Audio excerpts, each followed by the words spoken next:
The new NASA Megarazzo that he will use for his mission to the Moon Artemis 1 is for the first time on the launch pad ready to leave in what will be the return of humanity to our satellite. On Thursday, March 17th, at 5:47 p.m. Eastern Daylight Time, with the world's largest doors open at the Vehicle Assembly Building at NASA's Kennedy Space Center on Florida's Space Coast, the rocket that will launch the next astronauts to the Moon has started rolling on the launch pad. It reached its destination more than 11 hours later, settling on top of its pad as dawn approaches at 4:15 a.m. Eastern Daylight Time on Friday, according to an agency statement. The rocket, NASA's Space Launch System, the most powerful rocket ever built, rolled towards KSC Pad 39B with the Orion spacecraft on top, both aboard the agency's massive crawler. The transport vehicle, officially named Track Transporter 2, carried the 5.5 million-pound SLS capsule and 50,000-pound Orion capsule at approximately 0.8 miles per hour towards the pad. On these launch pads, extraordinary individuals achieve unthinkable things, NASA Administrator Bill Nelson said during a live webcast of the launch. Today, a new generation, not the Apollo generation, but the Artemis generation, is preparing to reach new frontiers. This generation will bring astronauts back to the Moon, and this time, we will land the first woman and the first black person on the surface to lead a revolutionary science. NASA's Artemis program will pave the way for humanity's Great Leap future missions to Mars, Nelson added.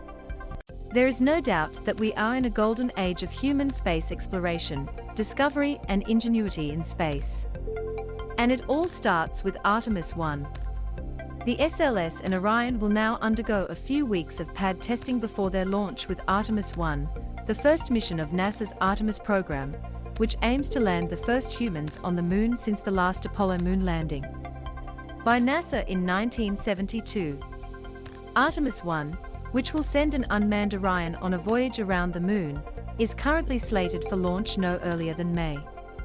The next biggest step to the post-launch mission is a costume rehearsal, which will see the mission team stock up with SLS on the launch pad, conduct a practice countdown, and essentially perform all the procedures leading up to it. On throw. The wet general tests are expected to take place in a few weeks, in early April. This test will be followed by 8 to 9 days of additional pad testing before the SLS and Orion are slowly returned to the VAB on the crawler. There, members of the mission team will evaluate how far the wetsuit trials and additional tests went, and whether any modifications to the vehicles need to be made before launch. That information will also help the mission team determine the final timeline for the next steps and ultimately the launch. Today's launch is an exciting and critical step towards the launch of Artemis 1, which will test the space readiness and human spaceflight capabilities of both the SLS and Orion.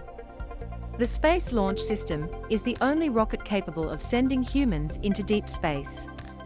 It's the most powerful rocket in the world, Nelson said. And Orion will venture farther than any spacecraft built for humans that has ever flown humans. It will stay in space longer than any spacecraft designed for astronauts it ever did without docking at a space station. Artemis 1 will demonstrate NASA's commitment and ability to extend humanity's presence on the Moon and beyond, said Nelson. But this mission isn't just about seeing NASA's leadership in space. It is strengthening American small businesses. It is supporting American universities. It is showing the power of American scientists, mathematicians and technicians. The Artemis program is an economic engine for America, Nelson added, noting that it has generated $14 billion and sustained 70,000 jobs in the United States. Artemis 1 will be followed by Artemis 2, a manned mission around the Moon, in 2024. Artemis 3, the first planned moon landing by NASA since 1972, is expected no earlier than 2025. If you are attracted to science or technology, keep following us, so you don't miss the latest news and news from all over the world.